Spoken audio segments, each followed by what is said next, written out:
In a sun-drenched village where the flowers always smelled like honey, lived a boy named Ayaan. While the other children built fortresses and painted rainbows, Ayaan preferred to wiggle his toes in the grass and watch the clouds drift by. "I'll do my chores later," he would yawn as the sun began to dip behind the hills. "There is always more time tomorrow." At the very edge of the village stood a tower that reached so high it tickled the bellies of the birds. This was the Great Clock Tower. It didn't just tell the time, it made the time. Curious and a little bit tired of being told to hurry up, Ayaan climbed the winding stone steps to see what was inside. Inside, the air smelled of old paper and peppermint. A kind old man with a beard as white as a cloud and a coat covered in brass buttons greeted him. "I am Mr. Pendulum," the man said, his voice sounding like a soft, rhythmic chime. "You look like a boy who feels he never has enough hours in the day." "I want to be busy like the others," Ayaan confessed, "but I am just too slow." Mr. Pendulum reached onto a high shelf and pulled down a shimmering golden jar. "This is borrowed time," he whispered. "Use it wisely, Ayaan. For every hour you take now, you must give one back later when the clock strikes 12. Ayaan took the jar home, and suddenly everything changed. When he opened the lid, his legs felt like springs and his hands moved like hummingbirds.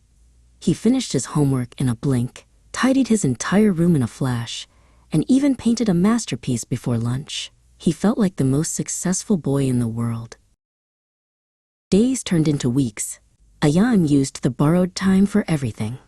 He won races, built the tallest towers, and learned to play the flute. But he stopped watching the clouds.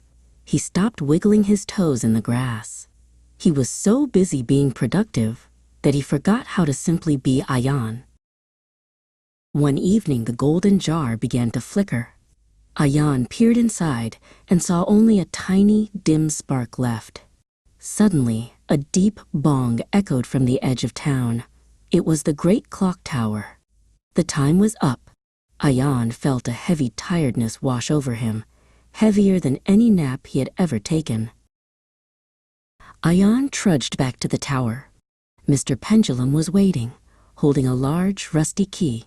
"The debt must be paid, Ayaan," the old man said gently. "To return the time you borrowed, you must work here in the heart of the clock.